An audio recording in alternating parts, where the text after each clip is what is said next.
नमस्कार, आप देख रहे हैं आज तक डिजिटल और मैं हूं आपके साथ अनूप आकाश वर्मा और मेरे साथ हैं क्राइम तक के एसोसिएट एडिटर चिराग गोठी। चिराग, बहुत बहुत स्वागत है आपका। बाबा बागेश्वर, बागेश्वर धाम के महंत इन दिनों पटना में हैं और पटना में चिराग उनका जो मेला है जिस तरीके का लगता है, उनका जो दरबार लगता है जिसमें वो लोगों के मन की बातें पढ़ने का दावा करते हैं और उससे दो कदम आगे बढ़ के बीमारियों को ठीक करने का भी दावा करते हैं। जहाँ जाते हैं वहाँ ये मेला रेला उनके साथ जाता है। इससे पहले महाराष्ट्र में भी हमने देखा था और अब पटना में हम देख रहे हैं और बागेश्वर धाम में तो ये मेला लगता ही रहता है। इस मेले से इतर एक बुनियादी सवाल इस वक्त मध्य प्रदेश की धरती पर बागेश्वर धाम में उठ खड़ा हुआ है कि उनके मेले में जो लोग गए उनमें से कुछ लोग अपने घर नहीं लौटे। ये संख्या तकरीबन 21 बताई जा रही है, जिसमें से 8 से 9 लोगों का पता चला, लेकिन 12 लोग अभी भी लापता हैं। ये पूरा मामला क्या है? जैसा आपने कहा कि ये रेला है या क्या है, जहाँ जाते हैं बाबा जी। अभी मुझे याद है कि बागेश्वर धाम का नाम कुछ महीने पहले से हम सुन रहे हैं और अचानक एकाएक देखा कि एक शख्स जो सनातन धर्म का प्रचार कर रहा है और उसको ख्याति मिल रही है और जगह जगह वो शुरुआत में तमाम बातें बोल रहे थे। सवाल ये उठता है कि जहाँ वो जाते भी, पीछे मैं देख रहा था बिहार में भी जब बहुत ज़्यादा भीड़ हो गई थी तो स्थगित करना पड़ा एक जगह पर, क्योंकि वो अत्यधिक भीड़ हो गई, वहाँ पर सफोकेशन हो गया, वहाँ पर लोगों को सांस लेने दावे में बड़े हैं, दावे बड़े हैं, दावे आपकी मन की बातों को पढ़ लेने का है। आपकी जो बीमारियां बड़े से बड़ा डॉक्टर ठीक नहीं कर पाया, उसको ठीक करने का दावा बागेश्वर धाम के बाबा बागेश्वर कर रहे हैं। लेकिन सवाल ये है कि जो 21 लोग बागेश्वर धाम से गायब हुए हैं, जिनमें 9 लोगों का तो पता पुलिस ने लगा लिया, लेकिन अभी भी 12 लोग लापता हैं और जिनकी एक पूरी डिटेल आज तक .in ने पूरी डिटेल छापी है। ये सवाल इसलिए चिराग उठ रहा है क्योंकि पहले भी कई सारे आश्रमों से लोगों के गायब होने की खबरें आईं। उनमें से कई सारे बाबा जेल की सलाखों के पीछे भी गए हैं। उसकी अलग-अलग वजह हो सकती हैं। लेकिन यहाँ पर जो वजह बताई जा रही है वो वजह ये है कि ये लोग उसी मेला रैला जो आता है, जो भीड़ आती है, उसमें आते हैं और वहाँ से गायब हो जाते हैं। लेकिन कोई कुंभ का मेला तो नहीं है कि लोग अपने घर नहीं लौटेंगे। ये लोग घर नहीं लौटे। पुलिस जाँच कर रही है लेकिन अभी तक कुछ पता नहीं चला। सवाल ये है कि गए कहाँ? सवाल ये भी है कि पुलिस जांच कैसी कर रही है। इतनी ज़्यादा भीड़ आती है, किस तरह का मैनेजमेंट रहता है पुलिस का। भाई, कहीं भी अगर ये कर रहे हैं, बिहार में कर रहे हैं या दूसरे प्रदेशों में कर रहे हैं, तो वहाँ की कानून और व्यवस्था एक तरह से वहाँ पर चैलेंज हो जाता है उसके लिए, और वहाँ की पुलिस की जिम्मेदारी है कि वहाँ जो भी प्रोग्राम हो रहा है वहाँ की प्रॉपर परमिशन है नहीं है, कितने लोग आ रहे हैं, उनकी सिक्योरिटी का कैसे पुलिस ध्यान रखेगी। तो इस बात से तो ये लग रहा है, जो हमने विजुअल्स भी देखे, दृश्य देखे, कि कितनी ज़्यादा भीड़ उमड़ रही है, हज़ारों लाखों की भीड़ लाखों की लोग। भीड़ है। और आप वहाँ देखिए मैनेजमेंट किस तरह का है कि लोगों को सांस लेने में तकलीफ हो रही है, और बाबा को कहना पड़ा कि इसको फटाफट स्थगित कर देते हैं, बाद में हम कभी मिलेंगे। कहने का मतलब ये है कि एक तो कोई प्रॉपर मैनेजमेंट नज़र नहीं आ रहा, और यही वजह है कि जो लोग गायब हुए हैं अभी तक इनका पता नहीं है। हो सकता है इनमें से कुछ लोग ऐसे भी हो जो कोई हाँ, साइकोलॉजिकल बिल्कुल, इश्यूज हों, कई हो बिल्कुल, कोई। और बिल्कुल। कई बार हमने भी देखा है कि कई घरों से, मैंने भी कई ऐसी खबरें करी हैं जिनमें कई घरों से कई लोग गायब हो गए जो आज तक नहीं पहुंच आ पाए।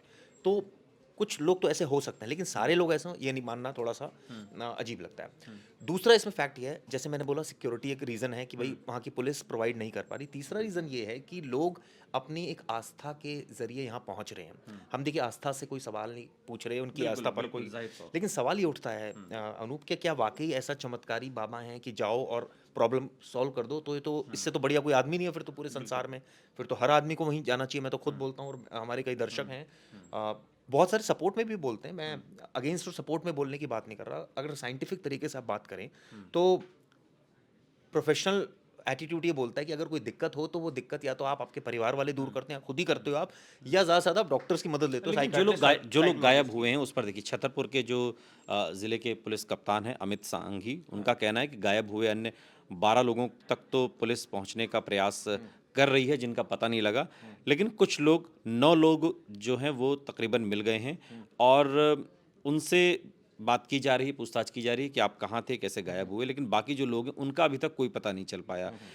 इस अव्यवस्था के बावजूद भी, इस गुमशुदगी के बाद भी, सवाल इसलिए महत्वपूर्ण है क्योंकि देखिए, इतने लोग लापता हो गए और जहां बाबा जाते हैं वहां उसी तरीके का मेला लगता है। पटना में भी उसी तरीके का लगा हुआ है। यहाँ भी कुछ अव्यवस्था की खबरें सामने आ रही थी। ये जिम्मेदारी किसकी है? ये जिम्मेदारी क्या बाबा के एडमिनिस्ट्रेशन की है? ये जिम्मेदारी क्या वहाँ के स्थानीय पुलिस की है?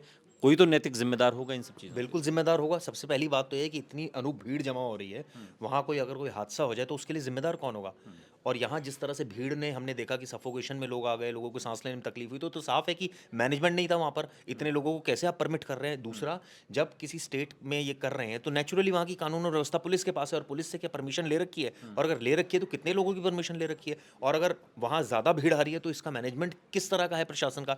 और जहाँ तक बात है कि ये सिर्फ पुलिस की जिम्मेदारी नहीं, ये बाबा की भी जिम्मेदारी है कि वो इंश्योर करें कि वहाँ कोई हादसा ना हो जाए, वहाँ कोई इस तरह की अप्रिय घटना ना हो जाए। इसको लेकर क्या उनकी जो टीम है वो काम कर रही है? मैं जब कल देख रहा था, जब बहुत ज़्यादा अत्यधिक भीड़ हो गई तो ये कहा गया कि ठीक है, हमारा प्रोग्राम स्थगित। अरे भाई, आप जब भीड़ बढ़ रही है, वहाँ दिख रहा है लोग बढ़ते जा रहे हैं, तो आपको तो राइट टाइम पर कॉल लेने की ज़रूरत है ना, कि उसको राइट टाइम पर कॉल लेकर उस प्रोग्राम को इमीडिएटली बंद करें। कहने का मतलब ये है कि अब 21 लोग गायब हैं, 21 में से 9 गायब हैं, 12 का भी पता नहीं है, 9 मिल गए हैं। कहने का मतलब ये है कि जब इतने लोग गायब हो रहे हैं, कुछ एक आध इशू तो मैं मान सकता हूँ कि एक पर्टिकुलरली इशू हो सकता है एक आध लोगों के साथ, लेकिन सबके साथ ऐसा इशू हो ये मैं मान नहीं सकता। तो इसकी बहुत थॉरो इन्वेस्टिगेशन होनी चाहिए, और जिस भी डिस्ट्रिक्ट के ये सारे केसेस हैं वहाँ प्रॉपर उसकी हो इन्वेस्टिगेशन, वो कहाँ चले गए, कैसे ऐसे गायब होना, मतलब ये तो ऐसा अजीब सी एक वाक्य लग रहा है कि और इसी को लेकर जो छतरपुर के पुलिस कप्तान है अमित सांघी, उनका कहना है कि हम प्रयास कर रहे हैं, उन गायब लोगों की जांच की जा रही है, कोशिश की जा रही है, लेकिन अभी तक जो अपडेट है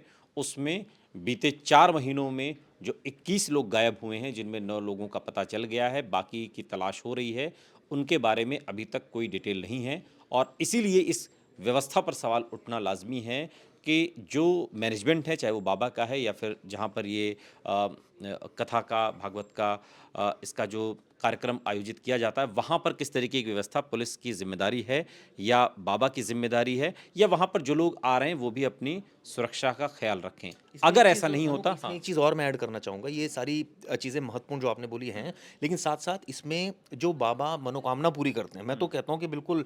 और सबसे पहले जो कंप्लेंट हुई थी वो एक वहाँ की संस्था ने की थी, महाराष्ट्र की, जिसने कहा था कि भाई, उन्होंने चैलेंज वो किया था। चैलेंज किया कहने का था, मतलब हाँ, ये है कि ठीक ठीक है, हम उनके प्रचार प्रसार पर हम कोई सवाल नहीं खड़े कर रहे, और अगर एक कोई पर्टिकुलरली धर्म का कर रहा है तो करे, बहुत अच्छी बात है। लेकिन सवाल ये उठता है कि उसकी आड़ में अगर अंधविश्वास जा रहा है, अगर लोगों को ये गलत मैसेज, नॉलेज वहाँ स्प्रेड नहीं हो रही, वहाँ कुछ और स्प्रेड हो रहा है, तो ये बहुत घातक चीज़ है। बिल्कुल। इसको लेकर जो है, मुझे लगता है हमारे बिल्कुल, व्यूअर्स भी एक बहुत एक समझदार एक हैं। एक खबर तो ये भी आई थी कि एक पति अपनी पत्नी को बाबा के दरबार में नहीं ले गया तो उसने कथित तौर पर खुदकुशी भी कर ली। इसलिए आप विश्वास करिए, लेकिन अंधविश्वास मत करिए, क्योंकि अंधविश्वास बहुत घातक होता है। बहुत बहुत शुक्रिया चिराग, इस तमाम जानकारी के लिए, बातचीत के लिए आपका। यहाँ रुक रहे हैं, लेकिन आप कहीं जाइएगा नहीं, बने रहिए हमारे साथ, देखते रहिए आज तक डिजिटल।